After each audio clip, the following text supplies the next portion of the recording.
Olá a todos, eu chamo-me Ana Mafalda Leite, sou poeta e professora de literatura e venho falar de um livro que eu editei na editora Capulana, Outras Fronteiras, Fragmentos de Narrativas. Neste momento em que nós todos estamos confinados aos nossos espaços mais íntimos, às nossas casas, este livro convida a viajar e convida a percorrer outros espaços. Por isso, julgo que ele é oportuno e gostaria de contar um pouco a história dele. Ele começa por evocar o momento da criação, do surgir do poema, para numa segunda parte tratar da minha infância, de um espaço situado no norte de Moçambique, em Tete, numa pequena vila, Moatize, em que conto histórias dessa memória. Então, a viagem começa a partir daí, para no terceiro momento do livro eu evocar uma história passada no século XIX, nessa zona, em Tete, em que um astrónomo e matemático paulista se desloca até lá para empreender uma viagem para as terras de Cazembe a fim de descobrir os trajetos para chegar por terra até Angola. Finalmente, a quarta parte do livro trata-se de uma viagem afetiva, amorosa, chama-se O Índico em Marrakech, e eu aí evoco as paisagens que são simultaneamente paisagens de uma África que traz subjacente o meu Índico afetuoso. Então eu vou começar por ler fragmentos de poemas dessa primeira parte, que tem por título Como se amanhã do tempo despertasse para esta viagem. Saberei porventura os lugares de onde fala esta voz? Os enigmáticos espelhos de onde se olha? Visão e sonho, por onde vem seu segredar? Porque se inquieta a respiração? Quem acende o perdido caminho? Quem peregrina em aparente cegueira? Dentro de si, da casa, contorna, desenha vagarosamente as mãos com que se escreve. Surpresa, como um caminho sem rumo. Apenas no corpo um coração impresso. Sinto. Parece uma paisagem com uma janela dentro, contas. Uma personagem que se desdobra. Sem nome. E os nomes reverberam acesos para uma evidência indemonstrável. Nesse lugar. Moatize. Entramos no segundo momento.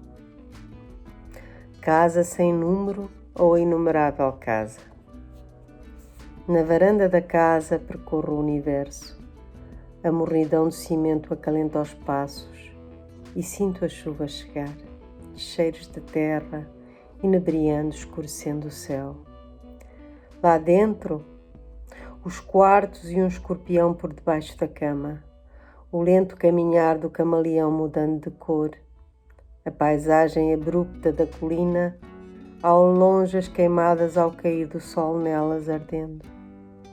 Misturo tudo nesta infância sem trégua, a noite com o dia, a chuva com a queimada, o cheiro do leite queimado com o da terra gemendo. E no terceiro momento vamos acompanhar algumas das paisagens que o paulista Lacerda e Almeida percorreu. O telescópio e a bússola do astrónomo paulista Lacerda e Almeida. Em 1798, em Tete, olhando as estrelas, Lacerda e Almeida pensava como os azuis se transmutavam e como as insondáveis geografias do interior para o Índico serpenteavam os inúmeros rios de Sena, o grande Zambesa, Ruangwa, Maniama, Luia, Luanha. Sentado e expectante, meditava nas difíceis caminhadas que o levariam até Cazembe, a reinos desconhecidos, a outros povos e costumes. Ouvia os tambores tocando noites sem fim, o pombo enlanguescendo os corpos, os vultos do silêncio caminhando. Entontecido com o milho fermentado, apenas o coração de Lacerda e Almeida se ouvia. O grande e insondável mistério era essa outra viagem, o globo celeste poisado ao lado, ou apenas a imensidão da hidrografia do interior das terras por conhecer. A escuridão da noite ecoando um céu infinito, pontilhado de luzes e uma terra sem fronteiras. Pensou no teodolito, no sextante e na bússola que dormiam sem direção. O oriente oculto pela obscura densidade do sertão, tão diferente daquele outro dos indígenas de Mato Grosso. De que valiam as minuciosas observações geográficas do naturalista? Batendo ao som dos tambores, batia o seu coração sem rumo. No sonho colocou as mãos nos ouvidos e pensou: aqui é o lugar onde vou dormir para sempre. Acariciou o telescópio, olhou de novo as estrelas e os entrançados brilhantes que faziam.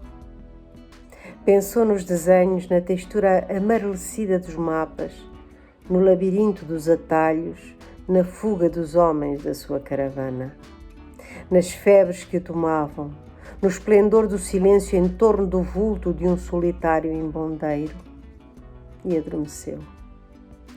O telescópio, assim quieto, parado junto ao corpo do astrónomo e matemático, ficou abandonado à imensidão estelar e ao vermelho escuro da terra.